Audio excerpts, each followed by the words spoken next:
கிறிஸ்துவுக்குள் பிரியமானவர்களே, நம் தேவனாகிய கர்த்தர் நம்மேல் அன்பு கூர்ந்து நமக்கு அருளிச் செய்த வாக்குத்தத்த வார்த்தையான இனி நீ அழுது கொண்டீரா இந்த வார்த்தையின் அடிப்படையில் நம்மோடு பேசி நம்மை பலப்படுத்த விரும்புகிறார். இந்த நாளிலும் கூட லூக்கா 7வது அதிகாரம் 13வது வசனம் இப்படியாக சொல்கிறது, கர்த்தர் அவளை பார்த்து அவள் மேல் மனதுருகி அழாதே என்று சொல்லி. இந்த சம்பவமான நாம் நன்றாக அறிந்திருக்கிற ஒரு சம்பவம். நாயின் ஒரு விதவை தன் மகனை இழந்து அழுது கொண்டிருக்கும் போது அவளை பார்த்து மனதுருகி ஆண்டவர் சொன்ன வார்த்தை அழாதே என்று சொல்லி.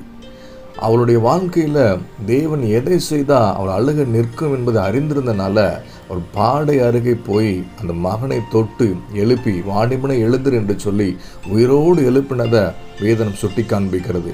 இன்றைக்கு உங்களோட அழுகையின் சத்தத்தை கேட்குற தகப்பன், நீங்கள் எதற்காக அழுகிறீங்க, ஏன் அழுகிறீங்க, என்ன காரியத்தை செய்து அந்த அழுகை நிற்கும் என்பது நன்றாக அறிந்திருக்கிற உங்கள் மேல் மனதுருகிற தெய்வம் சொல்கிற வார்த்தை இனி நீ அழாதே என்று சொல்லி.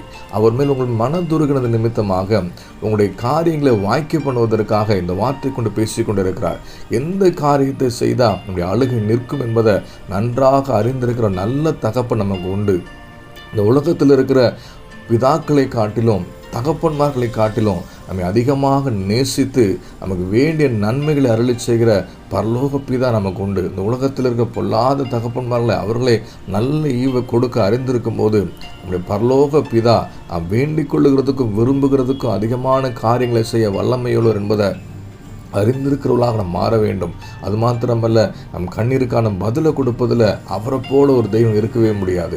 அந்த பெண் அழும்போது ஏன் அழுறா, எதற்கு அழுறா என்பது நன்றாக அறிந்திருந்து பாடையை தொட்டு அந்த மகனை உயிரோடு எழுப்பி அவன் சந்தோஷமாக இருக்கும்படியாக செய்து மாத்திரமல்ல, அவள் மூலமாக தேவன் தம்முடைய நாமத்தை மகிமைப்படுத்தினது போல இன்றைக்கு நீங்கள் எதற்காக அழுது கொண்டிருக்கிறோம் அந்த காரியத்தில் அற்புதத்தை செய்து சாட்சியாக நிறுத்தி நம்முடைய வாழ்க்கையின் மூலமாக நம்முடைய சாட்சியுள்ள வாழ்க்கையின் மூலமாக அவர் மகிமைப்பட விரும்புகிறார். இந்த நாளில் கூட இந்த வார்த்தை விசுவாசித்து, ஆண்டவரே இந்த நாயின் ஒரு விதவை பார்த்து சொன்னீங்களே அழாதே என்று சொல்லி மனதுருகி நீங்கள் பேசின வார்த்தை என்கிட்ட பேசுங்க ஆண்டவரே, அதற்கு தகுதி உள்ளவளா என்னை மாற்றுங்க ஆண்டவரே, அப்படிப்பட்ட விசுவாசத்தை வெளிப்படுத்துகிற கிருபை எனக்கு தாரும், அப்படிப்பட்ட ஆவிக்குரிய உறவை பலப்படுத்தி கொள்ள எனக்கு உதவி செய்ய சொல்லி கேட்பீங்களானா, இன்றைக்கு நீங்கள் எதற்கெல்லாம் அழுது கொண்டு இருக்கிறீங்களோ, எந்தெந்த காரியத்தில் அற்புதத்தை எதிர்பார்த்து கண்ணீர் வெடிக்கிறீங்களோ அந்த காரியத்தில் அற்புதத்தை செய்து தேவன் கண்ணீர் யாவையும் துடைத்து கர்த்தருடைய நாமத்தை மகிமைப்படுத்த ஒரு உண்மையில் வர அந்த வார்த்தை விசுவாசித்து தெய்வ சமூகத்தில் ஒப்பு கொடுத்து நம்ம ஜெபிப்போமா?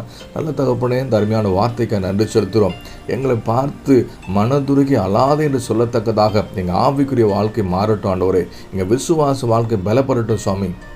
எந்த காரியத்துக்காக நீங்கள் அழுது கொண்டிருக்கிறாங்களோ அந்த காரியத்தில் அற்புதத்தை செய்து இந்த கண்ணீர் யாவையும் துடைத்து போட்டு இனி நீ அழாதே என்ற வார்த்தையின்படி கர்த்தர் ஆசீர்வதிக்கிற அன்புக்காக நன்றி செலுத்துகிறோம். கொடுத்த வார்த்தைக்கு நன்றி அப்பா. இந்த வார்த்தை விசுவாசித்து ஜெபிக்கிற பிள்ளைங்க வாழ்க்கையில் நீர் சாட்சியை நிறுத்தி உங்கள் நாமத்தை மகிமைப்படுத்த போகிற அன்புக்காக நன்றி செலுத்துகிறோம். தேவ கிருபை தேவ சமாதானங்களை தாங்கி நடத்தட்டும். இயேசு நாமத்தில் ஜெபிக்கிறோம் எங்கள் ஜீவனில் நல்ல பிதாவே, ஆமேன்.